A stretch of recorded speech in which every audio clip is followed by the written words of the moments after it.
Cook me something, mister. You'll get some good throws for that. Guys, it's so amazing to be standing right here in front of you today. My company, Cookmesomethingmister, has been in business for 5 years. And if this is your first time getting a taste of our products, let me give you a taste of what we're serving up. 5 years, I'm honored to share, we were just named to the top 100 small businesses in the U.S. by the U.S. Chamber of Commerce in Sam's Club. I'm grateful for that because, guys, it makes me stop and think. 5 years ago, when I first started out with my dad's recipe and a passion to promote New Orleans, the number one question I got was, why do we need another jambalaya? You know what? I get it. But I knew I had something different. I knew I had the passion to prove it. And here I stand 5 years later. That grocery store buyer that gave me that question, he just personally referred me to a new national distributor to help me grow my products across the country because you've created a demand, is what he's told me. $25,000. The impact of that money will go directly to national and international distribution of my product. We currently have the Cookmesomethingmister Jambalaya available across the Gulf Coast and in Sam's Club, in grocery stores and in food service. But $25,000, we have an opportunity with that new national distribution, with retail point of sale, marketing, samples, all those. It all takes money. We're fortunate here across the Gulf Coast because we've got great food, we've got great seafood, we've got great chefs. I want to be that authentic representation across the world. And Australia has already contacted me, a new distributor there. They want that Jambalaya Girl flavor. So I ask for your vote today to not only help us grow that line, but we have new products coming out. I have a whole food-centric item that you're going to love. So I'm building a brand that comes from my story, my family, my passion to be an ambassador for New Orleans. And I work with the best chefs too. Chef Preau is my manufacturer. Magic Seasoning Blends is where I make my product here. So it's made in New Orleans, owned by a local family business, owned by a woman-owned business. So guys, I appreciate you coming out here. Y'all keep enjoying my products. Share it with your friends because we're going to make the Jambalaya Girl, the Wendy's Girl for New Orleans. There you go, big round of applause. Kristin, Preau, more. Once again, the judges are going to ask questions after all three pitch. Jobs do you think you'll be able to create with your technology? That's a good question. We're adding capacity at our vendors' concrete plants. We'll probably add 2 to 5 in the company, mostly engineers and scientists. Kristin. Thank you, Mark. We've already affected Magic Seasoning Blends. They have 8 full-time employees dedicated to our product line. We are going to be employing in the next 5 years at least 5 more sales and marketing professionals to help us grow in these new markets. And bottom line, where I'm looking to make the impact is creating more jobs for New Orleans tourism and hospitality by going out and promoting New Orleans and getting people to come back to the city. So we will, in the next 5 years, create 22 biotech jobs, and those are direct jobs. We expect there to be complementary companies and services that we will need as well. So we expect a farther reach in that, but we personally will employ 22 people in New Orleans. Thank you. Next question, Irma, Sydney, T. Irma. This is to all of you. If you don't win tonight, what is your expectations in terms of your business in the next 5 years? My expectations, as much as I would love this win and it would help us, the expectations are not going to change. We are going to become a force in New Orleans in biotechnology. We're going to bring industries to us who need our help. We're going to raise money here and we're going to grow something right here in New Orleans.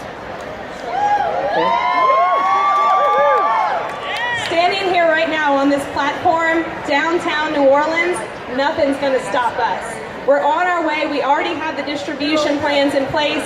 I'm still going to have to get the money, so if y'all have some on the side, you can come talk to me after. But guys, this passion and what we're doing is proven, and we're going to continue to grow it. And thank you for the opportunity to announce that in New Orleans in front of everyone here today. We're riding a tidal wave in coastal restoration that we helped to create this idea of using oysters. And our culture, I want to bring a local girl family story across the world. I know for a fact they love my product in Dubai. dollar figure? I do know, based on, hey, many thanks to Zatarans, I know that they're over $100 million in sales just with their rice products. And I can come in as the craft brew or the boutique brand. And thank you for them for introducing it, because we can now continue to improve that footprint for New Orleans. So we are also a global market. As you probably know, pharmaceutical companies operate anywhere and everywhere. Vote on who's going to get this 25,000. Have y'all decided like what kind of ROI will that 25,000 generate? Because that's what I want to know. Like, if the 25,000 goes, whoever it goes to, I want to know like what effect is it going to have on your business immediately, and what are you going to do with that? Go ahead, you can start, Tyler. Every single thing about my business is slow. We're in the government contracting business. We grow oysters. You know, it's like watching grass grow. We're going to put that pilot in the water this summer. By next year, if we like the data, we're going to chase after funds to do it at scale. I think we can put out thousands of these scaffolds in Barataria Bay on our oyster leases and have a product that the state or the parishes can use for coastal restoration. Sure, I'll go. So, as I mentioned in my talk, the $25,000 would literally buy us a key piece of testing equipment. We need we can already build these models, and we need this to move out to test this. We're already talking to some potential early partners and pharmaceutical companies. This would let us get a head start to give them the data they need to be convinced what we're doing, and then once we convince them, to literally hit the ground running. So the 25,000 that you would use to buy that machine, you don't have any revenue to come in for that machine right now. You're speculating. That's true. We're talking, like I said, to some early partners. I expect within the next few months they will be customers, but as of now, that would let us prove to them that we can do what we can do. Okay, thank you. This will go into 3 areas for my business. First of all, that new distributor up in Kansas City, the 600 grocery stores, they're waiting on that floor shipper piece, the cutout of the Jambalaya Girl, so my product will stand out off of the shelf, and we can do the product samplings in store. So that's immediate sales on the retail front. On the food service side, that's selling to restaurants and hotels, I just signed the deal with a new distributor across the East Coast, and I need money in the gas tank to get up there and to represent our product and to bring samples. And then in Australia, same thing with that retail point of sale display, and of course all the cost that goes in there. I'd love to go there and cook in Australia every week, but $25,000 is not enough. So I need the equipment to put my product on sale in the floor and in the distributions that we have lined up. So the question is, what would that 25,000 generate? What's the We are ROI? projected within 2 years to do over $1 million in sales with $25,000. Are there any final questions before you all, Irma? Right on my package that you see right there, a New Orleans favorite, and we have a new package that's going to say Made in New Orleans. That is our selling point and the volunteer point. I met a guy from Tennessee and I made him stay here and marry me and live in New Orleans. So I literally came back to New Orleans. This is my home. I literally came back a few years ago to start this company. That is my passion. It will be built here. We will.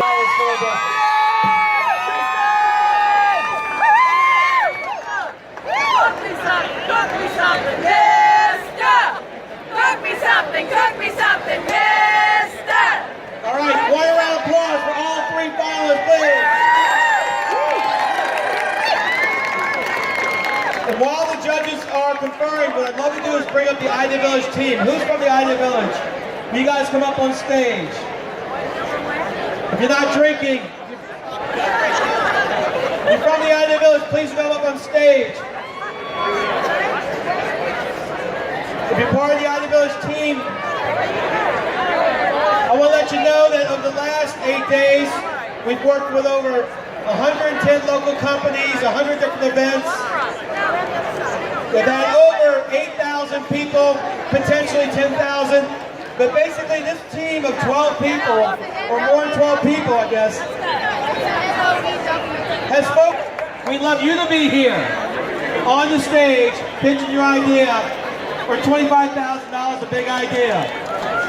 But right now, we're going to go to the judges to get the final decision. They are still discussing this.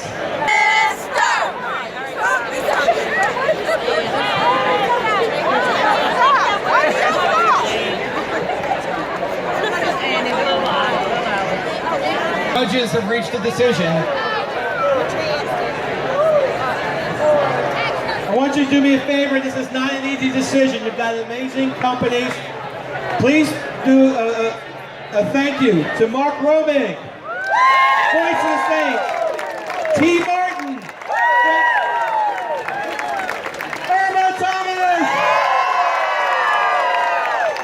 and Sydney Torres.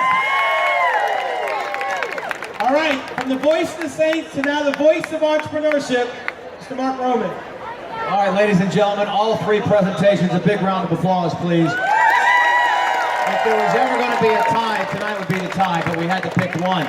All of them are going to have impact. All of them are well on their way. Their personalities, we think, are going to lead their exploration into entrepreneurship in a very strong way. However, we had to come to a decision. It was unanimous at the end of our deliberation. Because it's so important to our state and to the coast of Louisiana, we're going with Aura Estuary.